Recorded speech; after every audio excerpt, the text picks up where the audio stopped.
Hello doctor, how are you? Fine అండి. ఈ మధ్య అందరికి కూడా టెన్షన్స్ ఎక్కువైపోతున్నాయి అండ్ ఎక్కువ ఆలోచిస్తున్నారు, వర్క్ ఎక్కువైపోతుంది. అండ్ దీంట్లో చాలామందికి మైగ్రేన్ కూడా ఉంటుంది. మైగ్రేన్ అండ్ తల తిరగడం, అనుకోకుండా పడిపోవడం, ఇవన్నీ జరుగుతూ ఉన్నాయి. దానికి అసలు కారణం ఏంటి? మైగ్రేన్ అనేది ఒక రకమైన తలనొప్పి. సాధారణంగా తలనొప్పుల్లో రెండు రకాలు ఉంటుంది. ఒకటి ప్రైమరీ హెడేక్, రెండు సెకండరీ హెడేక్. ప్రైమరీ హెడేక్ అంటే పలానా కారణం అనేది ఏమి ఉండదు, అంటే వీళ్ళు ఇన్వెస్టిగేట్ చేస్తే ఇన్వెస్టిగేషన్స్లో ఏమీ బయటపడదు. సెకండరీ హెడేక్ అంటే కారణం ఉంటుంది. ఉదాహరణకి బ్రెయిన్ ట్యూమర్ అవ్వచ్చు, లేకపోతే సైనసైటిస్ అవ్వచ్చు, లేకపోతే కనుక బ్రెయిన్ ఇన్ఫెక్షన్ మూలాన అవ్వచ్చు. వీళ్ళలో ఇన్వెస్టిగేషన్స్ చేస్తే ప్రాబ్లం బయటపడుతుంది. ప్రైమరీ హెడేక్స్లో ముఖ్యంగా రకాలు మైగ్రేన్ హెడేక్ అని, క్లస్టర్ హెడేక్ అని, టెన్షన్ హెడేక్ అని మిగతాయి వస్తూ ఉంటాయి అన్నమాట. సాధారణంగా ప్రైమరీ హెడేక్స్లో ఇన్వెస్టిగేషన్స్లో ఏవి బయటపడదు. సో ప్రైమరీ హెడేక్స్లో ఇప్పుడు మైగ్రేన్ హెడేక్ అయినా, క్లస్టర్ హెడేక్ అయినా, టెన్షన్ హెడేక్ అయినా, వీటిలో మనం పేషెంట్ దగ్గర కూర్చొని సరిగ్గా మనం హిస్టరీ తీసుకున్న తర్వాత ఏ రకమైన హెడేక్, ఇది ప్రైమరీ హెడేకా సెకండరీ హెడేకా, ప్రైమరీ హెడేక్ అయితే ఏ రకమైన హెడేకో చూసుకొని దానికి తగ్గ మనం మెడికేషన్స్ ఇవ్వాల్సింది ఉంటుంది.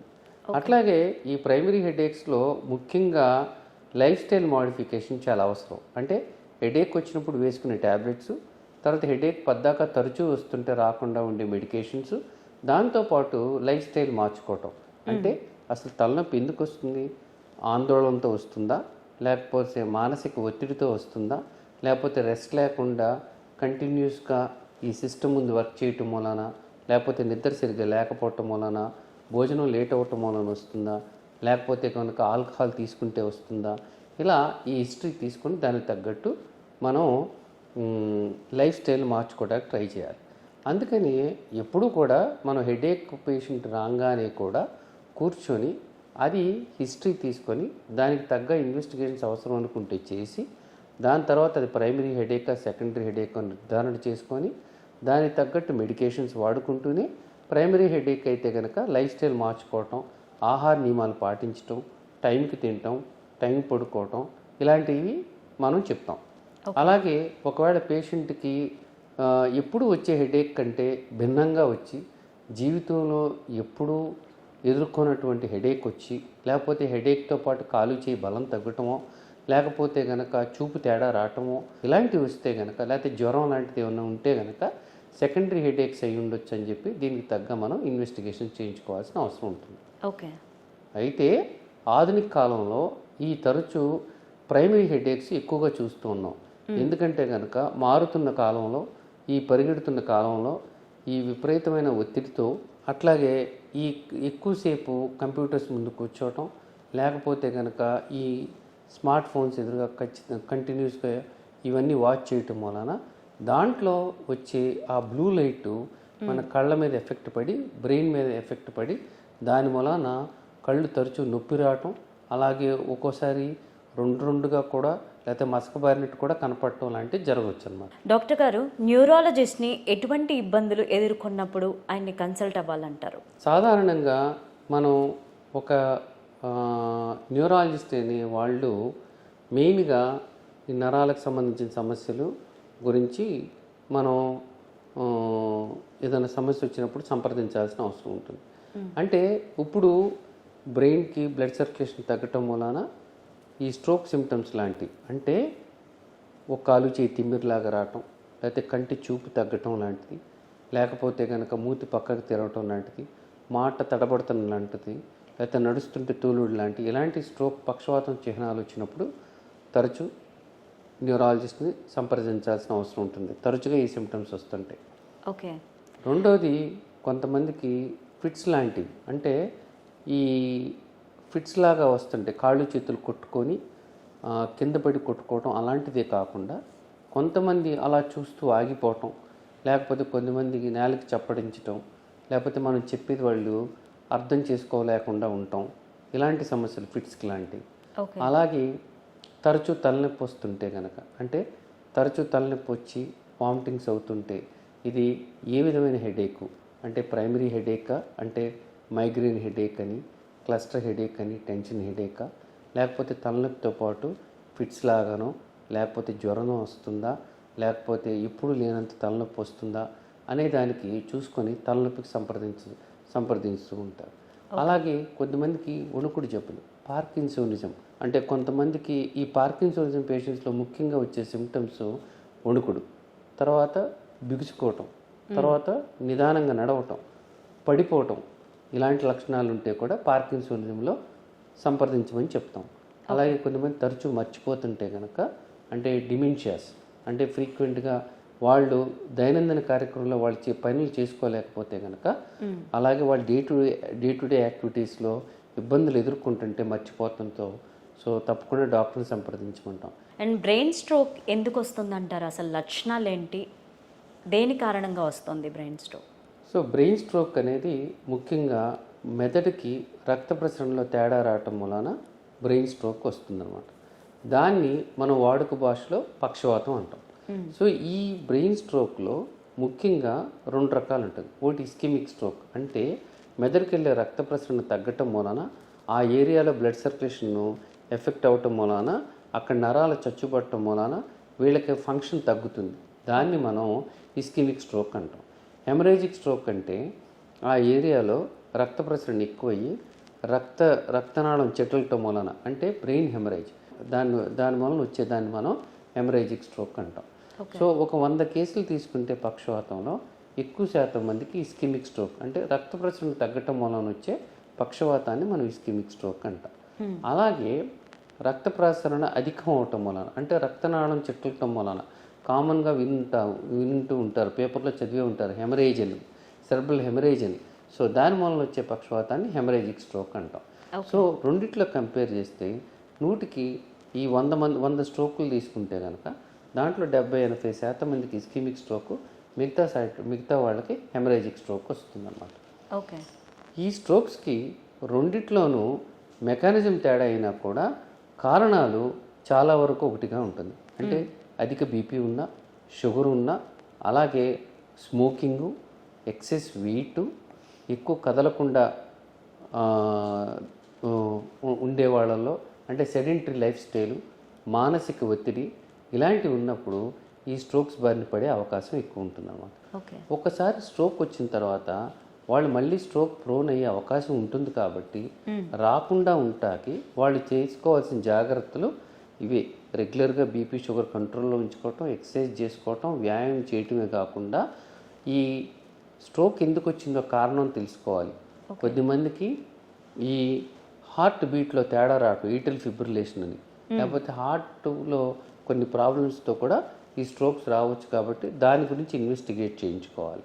అలాగే కొద్దిమందికి ఈ కెరోటిడ్ వెజల్స్ నేర అవ్వటం వలన కూడా స్ట్రోక్స్ రావచ్చు, దాని గురించి ఇన్వెస్టిగేట్ చేయించుకోవాలి. ఇలా స్ట్రోక్ రిస్క్ని కూడా కనుక్కుంటే కనుక దాన్ని నివారించుకోవటానికి సెకండరీ ప్రివెన్షన్ అంటారు. అంటే మళ్ళీ స్ట్రోక్ రాకుండా నివారించుకోవటానికి దానికి తగ్గ ట్రీట్మెంట్ తీసుకోవాల్సిన అవసరం ఉంటుంది. ఉదాహరణకి ఏట్రియల్ ఫిబ్రిలేషన్ అంటే యాంటీకోగలెంట్స్ లాంటి మందులు వేసుకోవటం, ఆ హార్ట్ బీట్ని కంట్రోల్ చేసుకోవాల్సిన మెడిసిన్స్ వాడుకోవడం. అండ్ డాక్టర్ గారు, చాలామంది ఆల్కహాల్ రెగ్యులర్గా తీసుకునే వాళ్ళల్లో నెక్స్ట్ డే తాగకపోతే వణుకుడు వస్తుంది, నరాలు బలహీనంగా అయిపోయాయి అన్న ఫీల్ ఉంటుంది. అది నిజంగా కరెక్టేనంటారా? సో జనరల్గా ఆల్కహాల్ తీసుకోకపోతే వాళ్ళల్లో సిమ్టమ్స్, కొంతమందికి విత్డ్రాల్ సిమ్టమ్స్ కనపడుతూ ఉంటాయి. అంటే గుండె వేగంగా కొట్టుకోవటం, బీపీ పెరగటం, రెస్ట్లెస్ అవ్వటం, కొంతమంది అగ్రెసివ్ అవ్వటం లాంటిది కూడా జరుగుతూ ఉంటుంది. ఇంకొద్ది మందికి ఫిట్స్ లాంటివి కూడా రావచ్చు అనమాట. అందుకే దీన్ని alcohol withdrawal symptoms, alcohol withdrawal seizures అంటారు. అయితే ఈ లక్షణాలు ఉన్నంత మాత్రాన వాళ్ళు మళ్ళీ ఆల్కహాల్ తీసుకుంటే కనుక కంట్రోల్లోకి రావచ్చు, కానీ అది ట్రీట్మెంట్ కాదు. సో అందుకని వాళ్ళని కూర్చోబెట్టి కౌన్సిలింగ్ చేసి దానికి ఆల్టర్నేట్గా మెడికేషన్స్ పెట్టి దాని మూలం కలిగే దుష్పరిణామాల గురించి వాళ్ళతో చర్చించి మనం మెడిసిన్స్ పెట్టి స్లోగా వాళ్ళని ఆల్కహాల్ దూరం చేసిన తర్వాత స్లోగా మనం ఆ మెడిసిన్స్ కూడా తగ్గించుకుని వాళ్ళకి కౌన్సిలింగ్ సెషన్స్ లాంటిది ఏర్పాటు చేసి దాని మూలన వచ్చే దుష్పరిణామాలు మనం కరెక్ట్గా వాళ్ళకి చెప్పగలిగితే కనుక వీళ్ళకి ఈ ఆల్కహాల్ ఇండ్యూస్డ్ విత్డ్రాల్ ట్రెమర్స్ కానీ, అంటే వణుకు కానీ, లేకపోతే ఈ సీజర్స్ కానీ ఫిట్స్ కానీ లేకపోతే ఎక్కువగా ఉద్రేకం కలిగే లక్షణాలు కానీ కూడా మనం దూరంగా ఉంచగలిగే అవకాశం ఉంటుంది. అండ్ డాక్టర్ గారు, ఆధునిక కాలంలో నరాలకి సంబంధించి ఎటువంటి డిసీజెస్ వస్తూ ఉన్నాయి? ఈ మధ్య కాలంలో మనం చూసేది ఎక్కువగా మానసిక ఒత్తిడికి గురయ్యే డిసీజెస్ ఎక్కువ చూస్తూ ఉన్నాం. ఉదాహరణకి హెడేక్ లాంటిది. ఎందుకంటే ఆహార నియమాలు మారిపోయినాయి, తర్వాత వర్క్ చేసే విధానం కంటిన్యూస్గా గ్యాడ్జెట్స్ యూజ్ చేయటం, కంటిన్యూస్గా సిస్టమ్ ముందు కూర్చోవటం, ఇలాంటి వాటి వలన హెడేక్స్ అలాంటివి వచ్చే అవకాశాలు, కళ్ళు నొప్పులు, కళ్ళు మంటలు తరచూ వచ్చే అవకాశాలు కనపడుతుంది. అలాగే సెడెంటరీ లైఫ్ స్టైల్, కదలకుండా ఎక్కువసేపు కూర్చోవటం వలన వీళ్ళకి వెయిట్ పెరగటం, బ్యాక్ ఏకు ఇలాంటివి వచ్చే అవకాశాలు కనపడుతున్నాయి.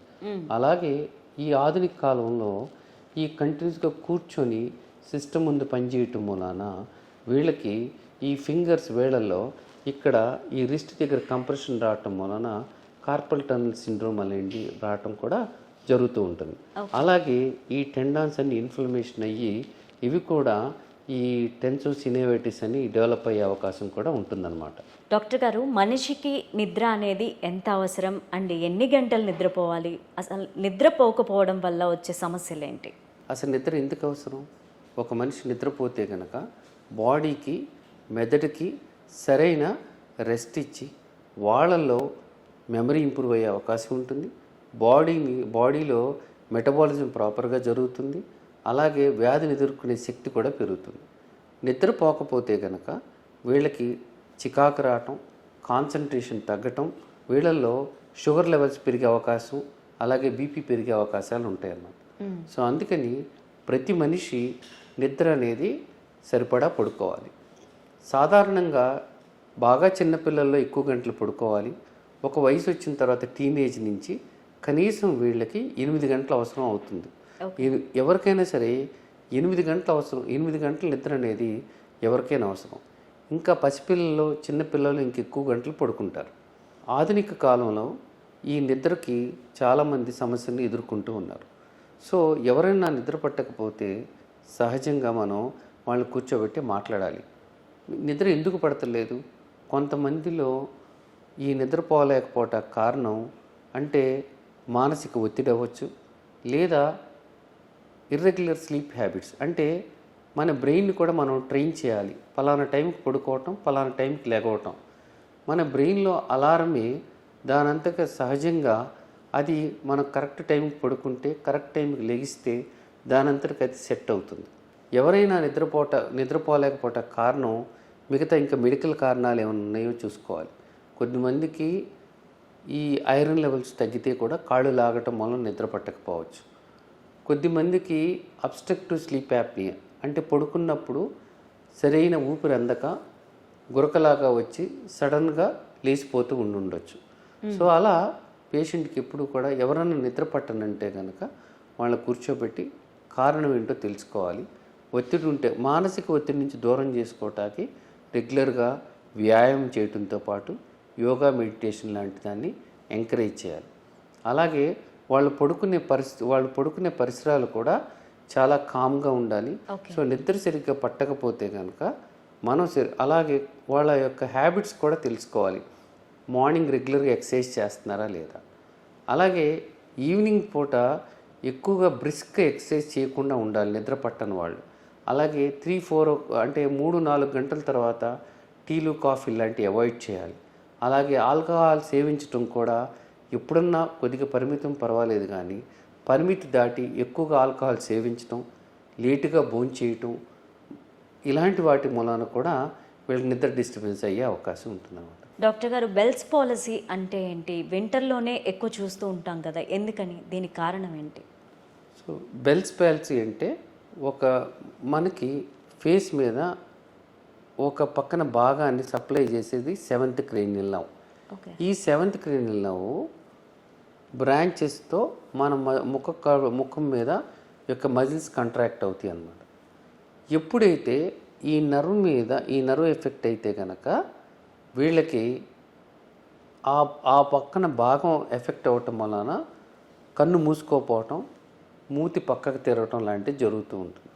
అలాగే కొద్దిమందికి ఆ పక్కన టేస్ట్ తెలియకపోవటం, అలాగే చెవు వెనకాల కొద్దిగా తిమ్మిరిలాగా రావటం, అలాగే కొద్దిమందికి చెవిలో డిస్కంఫర్ట్ కూడా వచ్చే అవకాశం ఉంటుంది. దీనికి కారణం ఆ 7th నర్వ్ మీద ఎఫెక్ట్ ఉండటం వలన. అంటే ప్రతి నర్వ్కి దాని మీద ఉన్న కోటింగ్ ఉంటుంది. మనకి ఈ కరెంట్ వైర్ మీద ఇన్సులేషన్ ఎలా ఉంటుందో నర్వ్ మీద కూడా కోటింగ్ ఉంటుంది, మైలినేషన్. ఎప్పుడైతే వివిధ కారణాలతో ఈ మైలిన్ షీట్ ఎఫెక్ట్ అయిందో వీళ్ళకి ఈ నర్వ్ కండక్షను అంటే కరెంట్ సప్లై లాంటిది ఎలక్ట్రికల్ ఇంపల్సెస్ తగ్గినప్పుడు ఈ మజిల్స్ కాంట్రాక్ట్ కావు. దాని మూలాన వాళ్ళకి ఈ పక్కన వీక్నెస్ వచ్చి మూతి ఆపోజిట్ సైడ్కి తిరగటం, కన్ను మూసుకోపోవటం లాంటిది జరుగుతూ ఉంటుంది. సో ఇది ఎందుకు వస్తుంది అనేది ఖచ్చితమైన నిర్ధారణ కాకపోయినా మోస్ట్ లైక్లీ వైరస్ ఇన్ఫెక్షన్ మూలన అవ్వచ్చు. సో మీరు అడిగినట్లు వింటర్ సీజన్లో వస్తుంది అనే ఉంది, కానీ ఖచ్చితంగా కారణం ఇది అని ఏమి ప్రూవ్ కాలేదు. సో జనరల్గా మనం ఈ బెల్స్ పాల్సీ వచ్చినప్పుడు కొంతమంది యాంటీవైరల్స్, కొంతమంది స్టీరాయిడ్స్ పెడతారు. కానీ ఏ మందులు వాడినా కూడా ముఖ్యంగా చూడాల్సింది అది బెల్స్ పాల్సీ అంటే బ్రెయిన్లో ఎఫెక్ట్ ఏమి లేదు కదా నిర్ధారణ చేసుకోవాలి. ఒకవేళ క్లినికల్గా కనుక బెల్స్ పాల్సీ అనుకుంటే కనుక దానికి ట్రీట్మెంటు మెయిన్లీ ఫిజియోథెరపీ, కొంతమంది స్టీరాయిడ్స్, యాంటీవైరల్ మెడికేషన్స్ ఇస్తారు. అండ్ చాలామంది ఊరికే మర్చిపోతూ ఉంటారు. దానికి ఏదన్నా న్యూరాలజీలో రీజన్ ఉంటుందా? మర్చిపోవటం అనేది జనరల్గా సహజంగా మనం తరచూ చూస్తూ ఉంటాం. అయితే ఈ సాధారణ మతిమరుపుని, డిమెన్షియాని ఎలా గుర్తించాలి? సో డిమెన్షియా అంటే అది కొద్దిగా ఆందోళన చెందాల్సిన విషయమే, కానీ మామూలు సాధారణ మతిమరుపుకి డిమెన్షియాకి వ్యత్యాసం ఉంది. 65 సంవత్సరాలు దాటిన వాళ్ళకి, 65 సంవత్సరాలు దాటిన వాళ్ళకి చాలామందికి సహజంగా కొద్దిగా మతిమరుపు ఉంటుంది. అన్ని మతిమరుపు డిమెన్షియా కాదు. మనం సాధారణంగా మర్చిపోతూ ఉంటాం. ఉదాహరణకి మనం ఎక్కడో దానికి కారణం కాన్సన్ట్రేషన్ లేకపోవటం అవ్వచ్చు, లేకపోతే ఆందోళన వలన అవ్వచ్చు, లేకపోతే దాని మీద దృష్టి లేకపోవటం వలన జరగవచ్చు. కానీ ఈ సాధారణంగా మర్చిపోయే వాళ్ళు జనరల్గా వాళ్ళు అది గుర్తు చేసుకోగలుగుతారు, మళ్ళీ వాళ్ళంతటికి వాళ్ళే మళ్ళీ గుర్తు చేసుకోగలుగుతారు. అదే డిమెన్షియాలో కొద్ది శాతం మందికి ఈ డిమెన్షియా అనేది చూస్తూ ఉంటాం. వీళ్ళకి మర్చిపోయిన విషయం వాళ్ళకు కూడా పూర్తిగా తెలియకపోవచ్చు. కొద్దిమంది మర్చిపోతున్న అవగాహన ఉన్నా కూడా ఎక్కువ శాతం మందికి అది ఎక్కువ అయ్యే కొద్దిగా వాళ్ళకే మర్చిపోతున్న విషయం తెలియకపోవచ్చు, పక్కన వాళ్ళు ఎక్కువ చెప్తూ ఉంటారు. అలాగే వీళ్ళకి రొటీన్ డైలీ యాక్టివిటీస్లో ఇబ్బందులు ఎదుర్కొంటూ ఉంటారు డిమెన్షియా ఉన్నవాళ్ళు. అలాగే కొత్తవి నేర్చుకోవటంలో కూడా కష్టపడుతూ ఉంటారు, కొత్తవి నేర్చుకోలేకపోతూ ఉంటారు.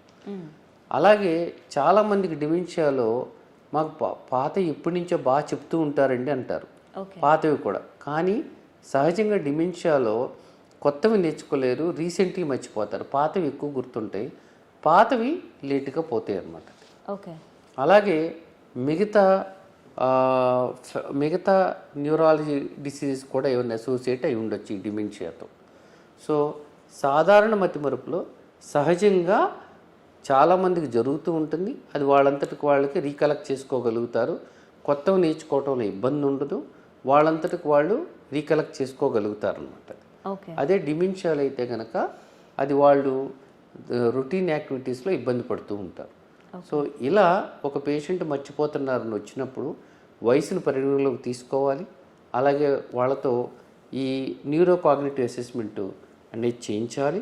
అలాగే వాళ్ళకి ఇంకా మనకి కొద్దిగా ఏమాత్రం అనుమానం ఉన్నా కూడా దాన్ని నెగ్లెక్ట్ చేయకుండా అవసరమైన ఇన్వెస్టిగేషన్స్, ఇప్పుడు ఎంఆర్ఐ స్కాన్స్, పెట్ స్కాన్స్ ఇలాంటివి వచ్చినాయి కాబట్టి దీంతో మనం ఇవాల్యుయేట్ చేసి ఏంటో కారణం తెలుసుకోవచ్చు అన్నమాట. అండ్ డాక్టర్ గారు, ఇంతకు ముందే మనం చెప్పుకున్నాము బ్రెయిన్లో రక్తం గడ్డ కడుతూ ఉంటుంది, దానివల్లే స్ట్రోక్ వస్తుంది అని.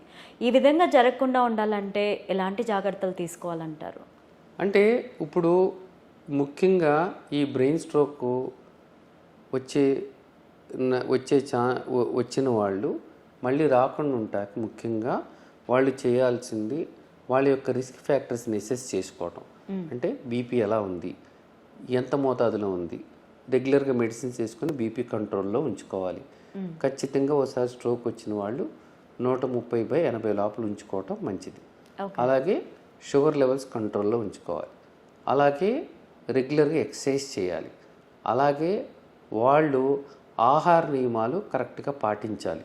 అంటే ఎక్కువ ఆయిల్ ఫుడ్స్ కాకుండా, ఫ్రైస్ అవి కాకుండా ఈ ఫ్రూట్స్, వెజిటబుల్స్ ఇలాంటివి తింటూ షుగర్స్ లెవెల్స్ మీద కూడా ఎఫెక్ట్ పడకుండా జాగ్రత్తగా చూసుకుంటూ రెగ్యులర్గా ఎక్సర్సైజ్ చేయటం అనేది చాలా అవసరం.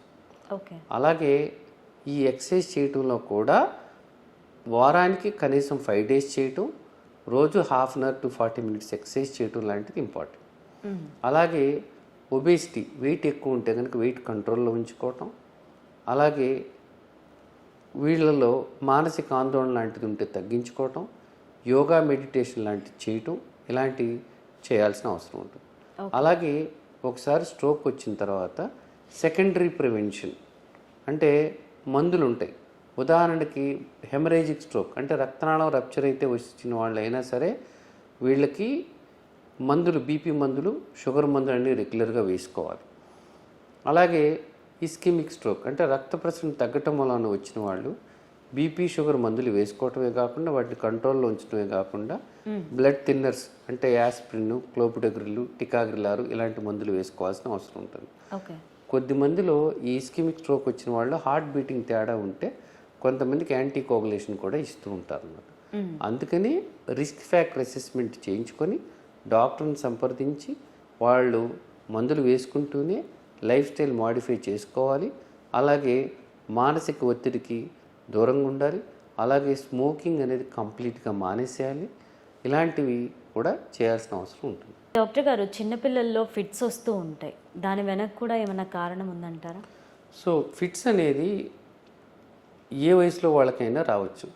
అయితే వయసు మారే కొద్దికి కారణాలు మారుతూ ఉంటాయి. ముఖ్యంగా చిన్నపిల్లల్లో ఫిట్స్ రావటానికి కారణం జన్యుపరమైన కారణాలు అయి ఉండొచ్చు. లేకపోతే కనుక మెదడు యొక్క దెబ్బతింటం మూలాన కూడా కొన్నిసార్లు డెలివరీ అయ్యేటప్పుడు కానీ, ప్రెగ్నెన్సీ అప్పుడు కానీ ఏమైనా ఇన్ఫెక్షన్స్ వస్తే కూడా ఫిట్స్ లాంటిది రావచ్చు అన్నమాట.